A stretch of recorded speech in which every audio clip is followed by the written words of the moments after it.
Hello friends, welcome back to channel jobs files in Kannada.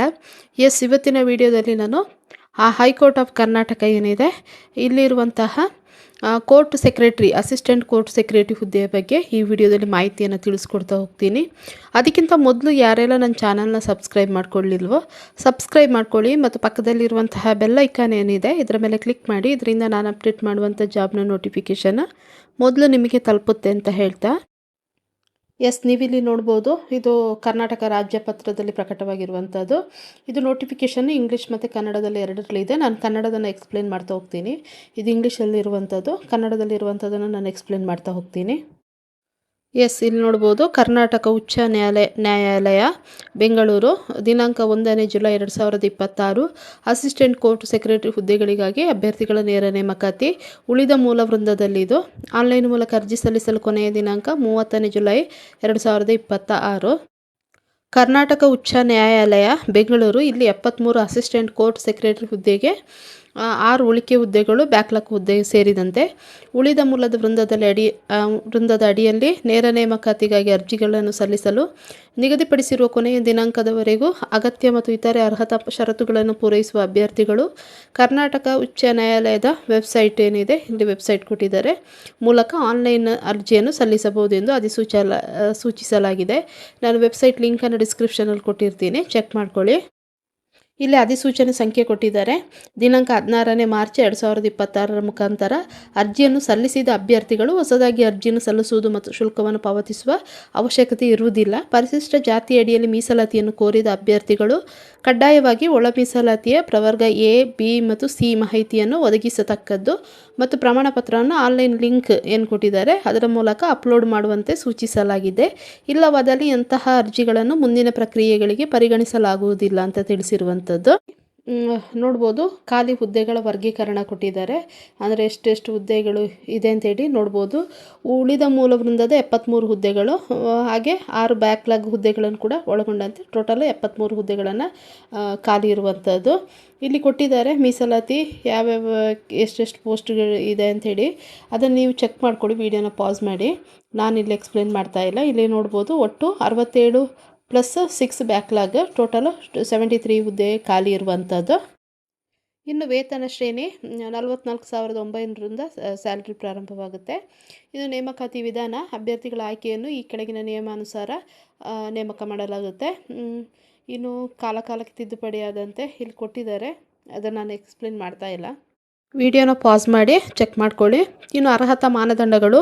ವಿದ್ಯಾರ್ಹತೆ, ಅಭ್ಯರ್ಥಿಗಳು ಯಾವುದೇ ಮಾನ್ಯತೆ ಹೊಂದಿರುವಂತಹ ವಿಶ್ವವಿದ್ಯಾಲಯದಿಂದ ವಿಜ್ಞಾನ ಅಥವಾ ಕಲೆ, ವಾಣಿಜ್ಯ, ವ್ಯವಹಾರ ನಿರ್ವಹಣೆ, ಕಂಪ್ಯೂಟರ್ ಅಪ್ಲಿಕೇಶನ್, ವ್ಯವಹಾರ ಆಡಳಿತ ಅಥವಾ ಇತರೆ ಯಾವುದೇ ಮಾನ್ಯತೆ ಹೊಂದಿರುವ ವಿಶ್ವವಿದ್ಯಾಲಯದಿಂದ ತತ್ಸಮಾನ ಪರೀಕ್ಷೆಯಲ್ಲಿ ಉತ್ತೀರ್ಣರಾಗಿರಬೇಕು ಮತ್ತು ಕರ್ನಾಟಕ ಪ್ರೌಢ ಶಿಕ್ಷಣ ಪರೀಕ್ಷಾ ಮಂಡಳಿ ಅಥವಾ ಇತರೆ ಮಾನ್ಯತೆ ಹೊಂದಿರುವ ಮಂಡಳಿಯು ನಡೆಸುವ ಆಂಗ್ಲ ಶೀಘ್ರಲಿಪಿ ಪ್ರೌಢ ದರ್ಜೆ ಅಥವಾ ಆಂಗ್ಲ ಶೀಘ್ರಲಿಪಿ ಪ್ರೊಫಿಷಿಯನ್ಸಿ ಮತ್ತು ಬೆರಳಚ್ಚು ಪ್ರೌಢ ದರ್ಜೆ ಪರೀಕ್ಷೆಯಲ್ಲಿ ಉತ್ತೀರ್ಣರಾಗಿರಬೇಕು ಅಥವಾ ತಾಂತ್ರಿಕ ಪರೀಕ್ಷಾ ಮಂಡಳಿಯು ಅಥವಾ ಇತರೆ ಯಾವುದೇ ಮಾನ್ಯತೆ ಹೊಂದಿರುವ ತಾಂತ್ರಿಕ ಮಂಡಳಿಯು ನಡೆಸುವ ಆಂಗ್ಲ commercial practice secretarial practice diploma ಪರೀಕ್ಷೆಯಲ್ಲಿ ಉತ್ತೀರ್ಣರಾಗಿರಬೇಕು ಮತ್ತು ಕಂಪ್ಯೂಟರ್ ನಿರ್ವಹಣಾ ಜ್ಞಾನವನ್ನು ಹೊಂದಿರಬೇಕು.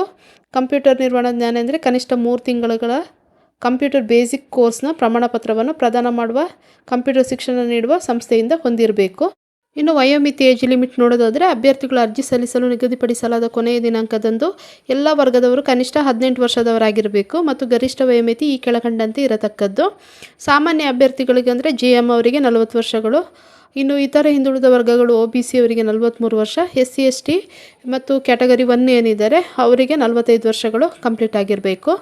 ಇನ್ನು ಅರ್ಜಿ ಶುಲ್ಕ ನೋಡೋದಾದರೆ, ಅಭ್ಯರ್ಥಿಗಳು ಆನ್ಲೈನ್ ಅರ್ಜಿಯಲ್ಲಿ ಉಲ್ಲೇಖಿಸಿರುವಂತೆ SBI ಆನ್ಲೈನ್ ಪಾವತಿ ಗೇಟ್ವೇ ಮೂಲಕ ಅರ್ಜಿ ಶುಲ್ಕವನ್ನು ಪಾವತಿಸಬೇಕು. ಅಭ್ಯರ್ಥಿಗಳಿಗೆ ನಿಗದಿಪಡಿಸಿದ ಶುಲ್ಕ ಈ ಕೆಳಗಿನಂತೆ ಇರುತ್ತದೆ. ಸಾಮಾನ್ಯ ಅಭ್ಯರ್ಥಿಗಳು JM ಅವರಿಗೆ 500 ರೂಪಾಯಿ ಇರುತ್ತೆ. ಇತರೆ ಹಿಂದುಳಿದ ವರ್ಗಗಳ ಅಭ್ಯರ್ಥಿಗಳು ಅಂದರೆ OBC ಅವರಿಗೆ 500 ರೂಪೀಸ್ ಇರುತ್ತೆ. SC ST ಕ್ಯಾಟಗರಿ 1 ಅವರಿಗೆ 250 ರೂಪೀಸ್ ಇರುತ್ತೆ. ಇನ್ನು ಕೆಲವೊಂದು ಸೂಚನೆಗಳನ್ನು ಕೊಟ್ಟಿದ್ದಾರೆ, ಇಲ್ಲಿ ಓದ್ಕೋಬೇಕು ನೀವು. ಅಭ್ಯರ್ಥಿಗಳು ಒಂದಕ್ಕಿಂತ ಹೆಚ್ಚು ಅರ್ಜಿಗಳಿಗೆ ಶುಲ್ಕವನ್ನು ಪಾವತಿಸಿದರೂ ಸಹ ಒಮ್ಮೆ ಪಾವತಿಸಿದ ಶುಲ್ಕವನ್ನು ಯಾವುದೇ ಸಂದರ್ಭದಲ್ಲೂ ಮರುಪಾವತಿಸಲಾಗುವುದಿಲ್ಲ ಎಂಬ ಅಂಶವನ್ನು ಅಭ್ಯರ್ಥಿಗಳು ಗಮನದಲ್ಲಿಟ್ಟುಕೊಳ್ಳಬೇಕು. ಕೊನೆಯ ಕ್ಷಣದಲ್ಲಿ ಅರ್ಜಿ ಸಲ್ಲಿಸುವಾಗ ಆಗಬಹುದಾದ ಒತ್ತಡಗಳನ್ನು ತಪ್ಪಿಸಲು ಅಭ್ಯರ್ಥಿಗಳು ಮುಂಚಿತವಾಗಿ ಆನ್ಲೈನ್ ಅರ್ಜಿಯನ್ನು ಸಲ್ಲಿಸಬೇಕು. ಇನ್ನು ಅಭ್ಯರ್ಥಿಗಳು ಅರ್ಜಿಯನ್ನು ಸಲ್ಲಿಸುವ ಅಥವಾ ಅರ್ಜಿ ಶುಲ್ಕವನ್ನು ಪಾವತಿಸುವ ದಿನಾಂಕ 30/7/2020 ರಾತ್ರಿ 11:51 ತನಕ ಇರುತ್ತೆ. ಅವಶ್ಯಕತೆಗಳನ್ನು ಪೂರೈಸಿದ ಅರ್ಜಿಗಳನ್ನು ಪರಿಗಣಿಸಲಾಗುವುದಿಲ್ಲ ಅಂತ ತಿಳಿಸಿದ್ದಾರೆ. ಹಾಗಾಗಿ ಲಾಸ್ಟ್ ಡೇಟ್ ತನಕ ಕಾಯದೆ ಅಪ್ಲಿಕೇಶನನ್ನು ಹಾಕಿ. ಇನ್ನು ಇಲ್ಲಿ ಕೆಲವೊಂದು ಸಾಮಾನ್ಯ ಸೂಚನೆಗಳನ್ನು ಕೊಟ್ಟಿದ್ದಾರೆ. ಅಭ್ಯರ್ಥಿಗಳು ಅರ್ಜಿ ಸಲ್ಲಿಸುವ ಮುಂಚೆ ಈ ನೋಟಿಫಿಕೇಷನ್ ಏನಿದೆ ಅದನ್ನು ನೀಟಾಗಿ ಓದ್ಕೊಂಡು ಆಮೇಲೆ ಅರ್ಜಿ ಸಲ್ಲಿಸಿ. ಇದನ್ನೆಲ್ಲ ಓದ್ಕೊಳ್ಳಿ, ಆಮೇಲೆ ಅಪ್ಲಿಕೇಶನನ್ನು ಹಾಕಿ. ಇನ್ನು ಅರ್ಜಿ ಸಲ್ಲಿಸುವ ವಿಧಾನ ನೋಡೋದಾದರೆ, ಅಭ್ಯರ್ಥಿಗಳು ಆನ್ಲೈನ್ ಮೂಲಕ ಅರ್ಜಿಯನ್ನು ಕರ್ನಾಟಕ ಉಚ್ಚ ನ್ಯಾಯಾಲಯದ ವೆಬ್ಸೈಟ್ ಏನಿದೆ ಆ ವೆಬ್ಸೈಟಲ್ಲಿ ಸಲ್ಲಿಸತಕ್ಕದ್ದು. ಆನ್ಲೈನ್ ಹೊರತುಪಡಿಸಿ ಬೇರೆ ಯಾವುದೇ ವಿಧಾನದಿಂದ ಸಲ್ಲಿಸಲಾದ ಅರ್ಜಿಗಳನ್ನು ಪರಿಗಣಿಸಲಾಗುವುದಿಲ್ಲ ಅಂತ ತಿಳಿಸಿದ್ದಾರೆ. ಅಭ್ಯರ್ಥಿಯು ಆನ್ಲೈನ್ ಅರ್ಜಿ ಸಲ್ಲಿಸುವಾಗ ಅಗತ್ಯವಿರುವ ಮಾಹಿತಿಯನ್ನು ಭರ್ತಿ ಮಾಡಿ ಉಲ್ಲೇಖಿಸಲಾದ ಸೂಚನೆಗೆ ಅನುಗುಣವಾಗಿ ಶುಲ್ಕವನ್ನು ಪಾವತಿಸತಕ್ಕದ್ದು. ಆನ್ಲೈನ್ ಅರ್ಜಿಯನ್ನು ಅಂತಿಮವಾಗಿ ಸಲ್ಲಿಸುವ ಮೊದಲು ಅಭ್ಯರ್ಥಿಗಳು ಭರ್ತಿ ಮಾಡಿದ ವಿವರಗಳನ್ನು ಎಲ್ಲ ರೀತಿಯಲ್ಲಿ ಸರಿಯಾಗಿವೆ ಎಂದು ಖಚಿತಪಡಿಸಿಕೊಳ್ಳತಕ್ಕದ್ದು. ಒಮ್ಮೆ ಸಲ್ಲಿಸಿದ ಅರ್ಜಿಯನ್ನು ಹಿಂಪಡೆಯಲು ಅಥವಾ ಮಾರ್ಪಡಿಸಲು ಅವಕಾಶ ಇರುವುದಿಲ್ಲ.